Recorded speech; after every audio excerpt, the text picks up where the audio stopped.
This is OG Marketing with Brandon and Pat. I'm standing here with Pat and Karlin inside of a flip that they just went under contract and it sold. I was just in here getting a tour and just getting some behind the scenes footage of what went on with the property and everything. So I always like to ask, when listing the property and everything, what type of buyer was y'all targeting for this type of property? This is a duplex, by the way. Okay, so Brandon came out here when we first bought it. We got this off the sheriff's sale. Sight unseen, all boarded up. We couldn't get into it.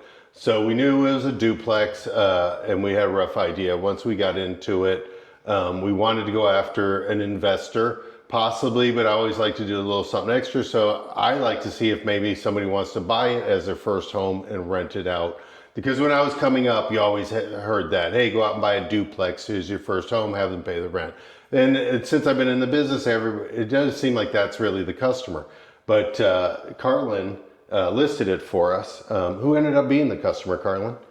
It was a young person. I had 3 showings, and from the 3 showings, all 3 people that looked at it, I would say were between 28 and 35. So young people that are looking to get into the market, and they all plan to live on one side and rent out the other. And so I was super impressed, this young generation thinking about how can I get into the business, how can I get going, and this was a great way for them to do it. So it wasn't what I expected when I had 3 young people coming to look. Nice. Yeah. And what they call that, house hacking? What's that? They call that house hacking. Where Is that what they call it? Yeah, you live in one unit and the other unit can Didn't know that either. cover all the costs, but so. Okay. Excellent. So we did, Karlin picked out the finishes in this house, these duplexes. Duplex. And I feel we like to give it a little character. If you go to Home Depot, you're going to get white plastic cabinets, gray plastic cabinets, or unfinished cabinets. I'm a woodworker. I'll give you guys a little secret. Take the doors off. They're all the same boxes. Okay, you might get some good plywood on the sides and all that. In the end, if your kid's not beating the heck out of your cabinet, they're all going to survive. So we like to get off the shelf unfinished cabinets. We paint them and we get to pick our own color. So if somebody doesn't like our colors, they can change them. Gives us a lot of options. I think the price is relatively the same, by the time you get it all done, and you get options. And if somebody wants to replace the doors, you still have wooden cabinets. So we put stone on top of these. So you can dress your kitchen up later. You've got a foundation of wooden cabinets. It's the way I like to go. Karlin, would you like to talk about what you chose on the finishes? Well, we chose a mellow moss, and very popular color. And I think, for me, it's really exciting. I think people are tired of the standard white that they get in apartments or the honey oak, right? And so I had one buyer that was in here, I'm guessing somewhere, well, I already said between 28 and 35, and she walked in and she's like, oh my gosh, I love the green cabinet. She's like, I'm so sick of white. Everything I've looked at is white. And I think that's true, right? You get in the flipper mode and you just kind of have this plan, you just do cookie the same cutter thing. Yes, right. And you're always in your mind thinking, I want to make the most people happy, right? Yep. Well, sometimes standing out and being a little bit different appeals to somebody because they've looked at 10 other things already. So we've gotten a lot of good feedback about choosing some colors. I think that gets people excited. It feels more personal. And like he said, it's easy to repaint because it's not the plastic white coat. Mm-hmm. So if they don't like it, they can change it. But I've done this color a couple times now, and both times the response has been amazing. We did one that was a dark blue. I just went to the kitchen section at Home Depot and got paint swatches and matched that color of blue they had in their custom cabinetry, and then we painted that color. And all the responses we got was how much they loved the kitchen. Nice. So I think people are just looking for differences. You have Pinterest. Everybody's on Pinterest now. Yep. And they find all that stuff, and so they're looking for what makes my home look different than everyone else's. So that's how we came up with this mellow moss. Trending right now, super popular. Another little bit darker green is also really popular.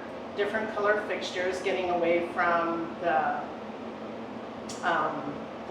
satin nickel. You know, we've been doing that for a decade too. Some people are tired of that. So just trying to do something that's a little more trendy, but not so trendy that it's going to be unfashionable in a year.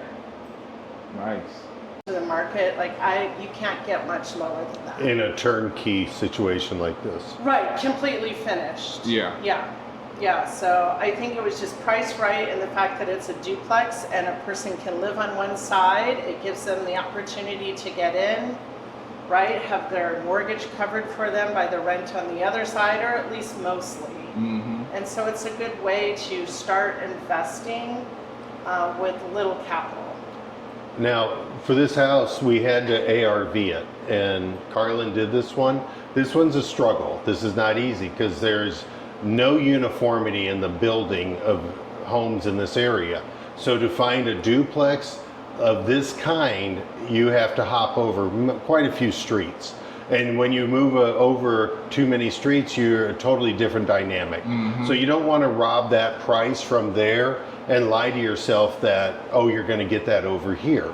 So this is a very stable neighborhood. It's got houses not being taken care of, and it's got houses that are taken care of. So it's a development area. It's the downtown Hamilton done an amazing job. They've been working on this for I think 30 years now, and we moved here 25, almost 30 years ago to the area, and this has been the city adjacent to us, and they've done so much to turn the economy around in this place. They've brought in many jobs. They've brought in a lot of jobs in their downtown. They've brought back a lot of restaurants. The nightlife is back on the other side of the river. So there's talks of Dora, right? Yeah. This street being turned into a cul-de-sac, which makes this property even more valuable. So when Karlin started digging into this, she had all these parameters. Karlin, how did you deal with such a wide range of parameters on this property? Well, I mean, I think he already explained it all. I had to look in other areas. I looked at duplexes that had the same square footage, same set out in Fairfield, which is just a couple of miles that way, but Fairfield and Lindenwold aren't quite the same. You know, you're always looking for as close as possible to your property. But there are very few duplexes on the street. So I had a couple in Fairfield pricing at around $300,000 that sold, and then on the other side of Hamilton, West Hamilton, $250,000. So I knew I wasn't in the same range as those, so we had to go a little bit lower to meet the demands, the market price of this neighborhood. But it at least gave me a ballpark to kind of know where I was shooting. I did find some duplexes, but most of them were homes that have been turned into duplexes. This one is a true duplex. It was never a house originally that was cut up or hacked up to be a duplex. So a lot of factors to take into consideration. Mostly what I did is looking at all the rental properties in the area. I went more with an income appraisal. So I started looking at rent and noticed, you know, okay, their rent is $1,100. They sold it for $220. Their rent $700. They sold it for $140. So I just picked up on that pattern and assessed what I thought the rent would be here in a brand new unit and followed that same formula to come up with a price of $220. But then the homeowner did not get the roof finished, and so we knocked some off because it was an unfinished roof. And we had a quote for $9,000, so we're like, okay, time and effort and the quote itself. So then we knocked it down to $190 or $199. Otherwise, I think if the roof was finished, we would have listed at $220. Nice. And now here, when you was comping and going off the rents, it was almost looking at the 1% rule that I hear about. Yes. So, I mean, that was very valuable, very key. You might have to step outside your box to kind of value a property. So that was a great job, honestly. Thank you. Yeah, it was a challenge without, you know, there wasn't a duplex right over there, one block over to look at and say, okay, I'm doing exactly what they did. Yeah. But yeah, following that 1% rule kind of made me feel like I was right in line. Now, she did mention something about the roof. Now, this is a little reality tip for people. This property was purchased from sheriff's sale for $50,000. Took a year for the sheriff to finally give us permission to come in and pay for it. So we lost a year. This house, we could have flipped and made our money a year ago, 6 months ago, let's just say. Yeah. So a year later, we finally get permission. Hey, come down, we go pay for it. The economy's changed, our financial situation's changed. We put about $70,000 into this place.